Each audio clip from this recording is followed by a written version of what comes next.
Hey guys, welcome back to the channel. I put together another digital scrapbook for you and like to share with you some things I've done.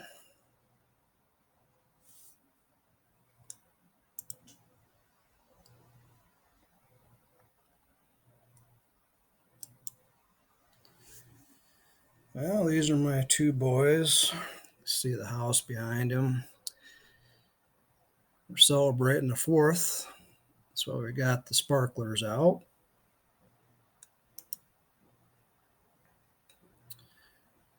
This is an S10 Cameo that I picked up in 1989 and decided to do a retro 58 Cameo tribute to it and do things a little different. That's my oldest when he was younger, and we're at the Lane Automotive Car Show. It was a hot one, that's for sure. You see, we did quite a few tricks to it. I actually sketched out that design on some paper and took it to my local auto trim, and they screen printed it and applied it to the truck. It's going to be a one of a kind. The hood stripe, the box side stripe, and the cross flags on the fender of the 355 were all thought up by me and put together on a computer and screen printed.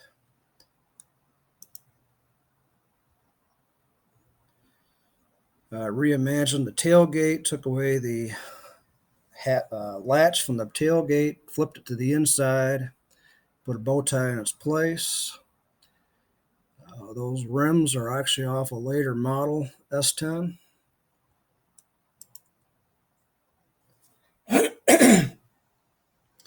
That front bumper is factory.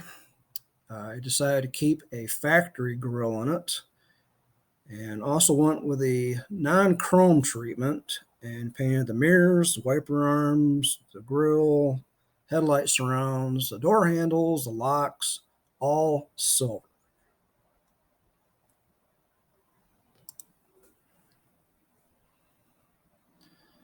In this shot, you can see a little bit of the exhaust coming out. That's dual exhaust on it.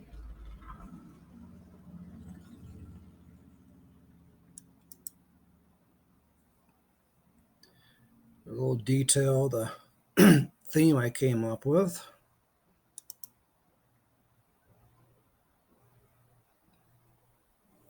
Again, this was a factory Cameo truck, and I thought this would be a nice touch. It's reminiscent of the 58 Cameos, including the paint scheme.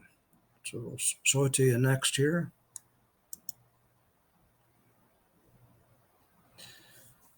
Yeah, they did paint the inside of the boxes red, depending on the outside paint scheme. And yes, the back of the cab should have been red too, but it will look funny on this particular build. Also thought up this, and this actually comes out. Two people can lift this fake wood bed right out. And those are factory appearing strips to hold the wood down. I think it turned out pretty good.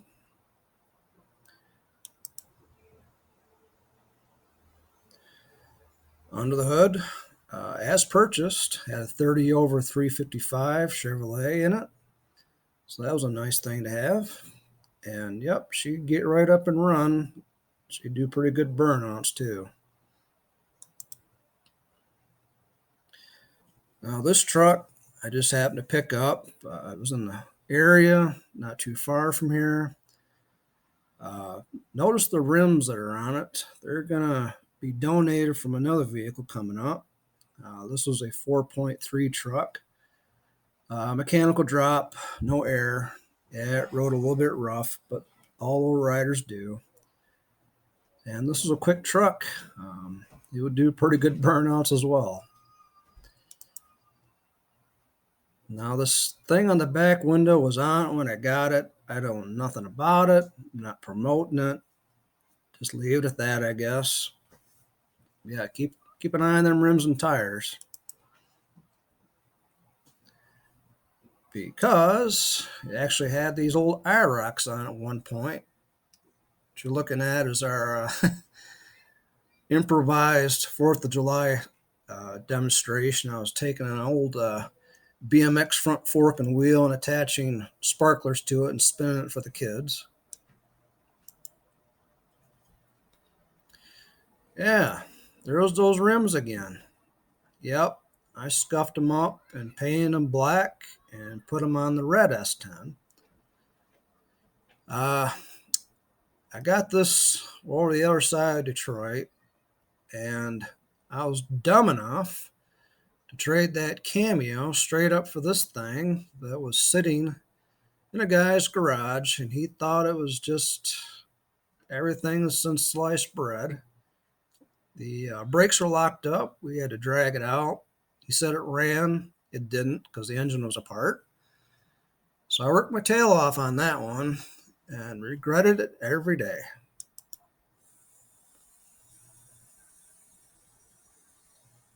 This was a 283 car.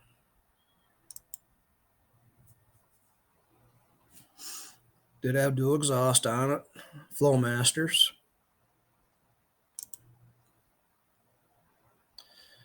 Here's the 283 after we did our thing. I actually put the thumper cam in this. So this little 283 is not a whole lot I really wanted to do with it. We just did a stock rebuild, put a thumper cam in it, put a nice intake, put an Edelbrock carb on it. Good looking little engine. And it ran real good too. And here it is in the car. Funny story, I was driving this down the highway soon after getting it together. And we had the gas tank out. I had cleaned sediment out of it, and I put it back in because it wasn't leaking. Didn't get a strap quite right, and doing about 75, 80 mile an hour in the hammer lane, I heard this her snap, bang, and a scritching noise. I look in the mirror, and I can actually see the fuel tank dragging behind the car by the rubber fuel line. And in the passing slow lane, I had two semis. Need to say, a lot of guys gave me a lot of room in a big hurry so I can get off the road before I lit that tank on fire. I did get it off the side of the road. I actually picked it up, threw it in the trunk, hooked up the fuel line, and kept going. Yep, I did that. Not sure what happened with the coloring on this, but it kind of looks neat. I actually picked this up down in Indianapolis and bought it in a driving rainstorm. Yep, everything you shouldn't be doing. The color was lighter blue. It actually had a heartbeat stripe airbrush scheme on the side of it, a couple of other airbrush things of the 80s that are on it. The bumpers were painted when I got it, so I left them. Believe it or not, that's a stall tube grill in the car that I had on hand and modified and made it fit because I couldn't find a grill. I just painted the grill and the back areas black, painted the rest of the car one solid blue, and believe it or not, that is an F-150 blue.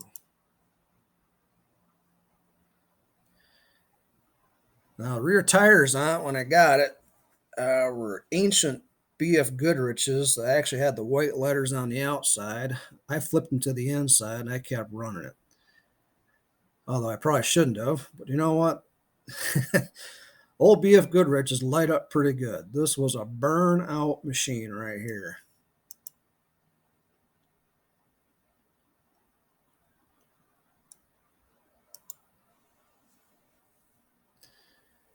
This was a retired drag car, so I had a aluminum dash in it, stuffed full of gauges. There was no speedo, just a tack there on the dash. I would run this down the highway a few times, I was doing about 65, 68 mile an hour and tacking about 3,200 RPM. So I figured the gears were pretty steep in it. There's another shot for you. Boy, this was a fun toy, let me tell you. There's a fuel cell in the trunk with an Optima yellow top. I would pretty much have to put fuel in this thing daily if I wanted to drive it that way, so it wasn't real smart for a daily. That being said, I had this call and this guy come rolling up on this Harley.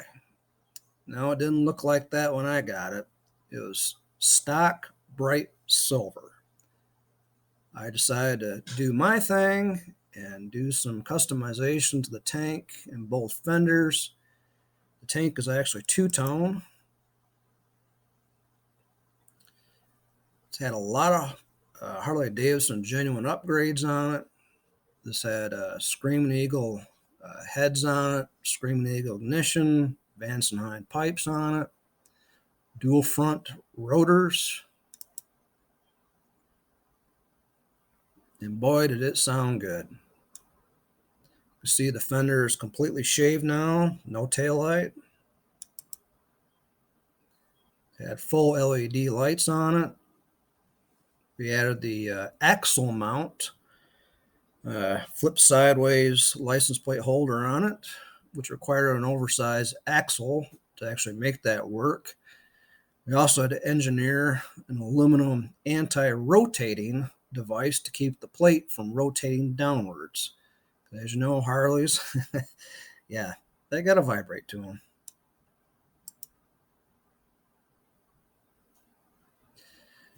This was a salvage buy. I can't remember where I got it. It was up by Grand Rapids someplace. It's a 40th anniversary Mustang.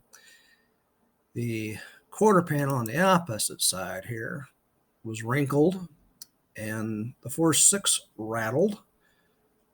Unbeknownst to people that were passing on it, and I found out just by sitting down and talking with the guys, is they offered another 4.6 running engine with the car that was tested and ran just fine. So we swapped engines. My cousin put a new clutch in it and did the body work on it. And this was a fun car. Made pretty decent money on it. Had a guy roll up on looked like he dropped it or crashed it, a wrecked crotch rocket to buy this car. A beautiful car. Something else I picked up, I decided to reimagine as well. I'm sure you guys probably owned one at some point, Z71. I always thought they looked plain on the side, so I decided to do a custom black and red stripe going down the side and around the tailgate. That front emblem is actually stock emblem, just reimagined, taped off, and custom painted. I had Z71 emblems to the front doors. Added an emblem to the tailgate. That was fun to find. Hidden in the black, there is a small Z71 emblem. It was difficult to see as the center caps. I actually ground off the raised gold appearing bow tie, sanded down, primed it, and got red bow tie decals and put them on the center caps. So a lot going on there.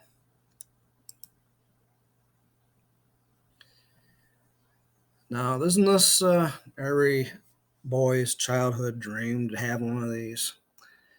Yep, that's my oldest when he was younger. He was having a ball. I picked this up.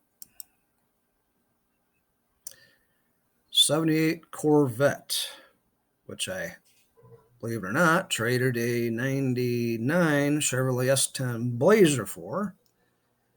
I didn't think the guy'd go for it, but he did.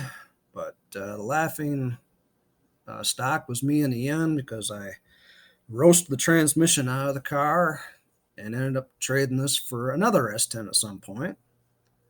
But you know, it was fun while we had it. Hard to see in the photo, but I customize my own decal to put on a license plate reminiscent of the Chevrolet Corvette Racing logo. Put it on there.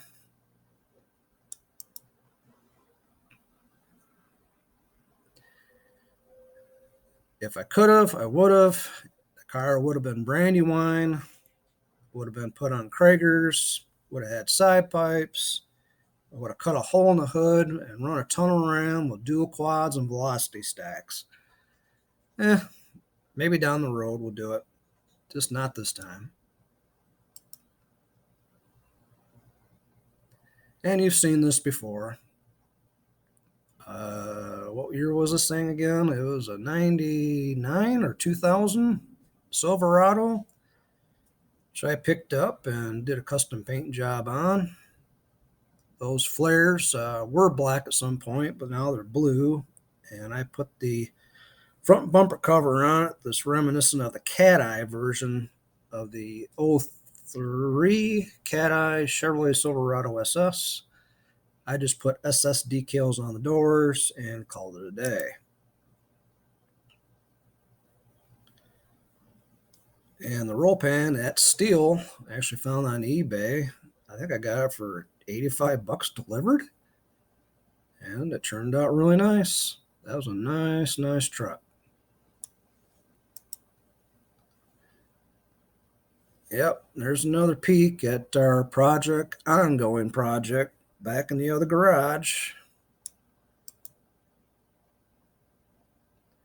Anyway, guys, I hope you enjoyed this little digital scrapbook I put together.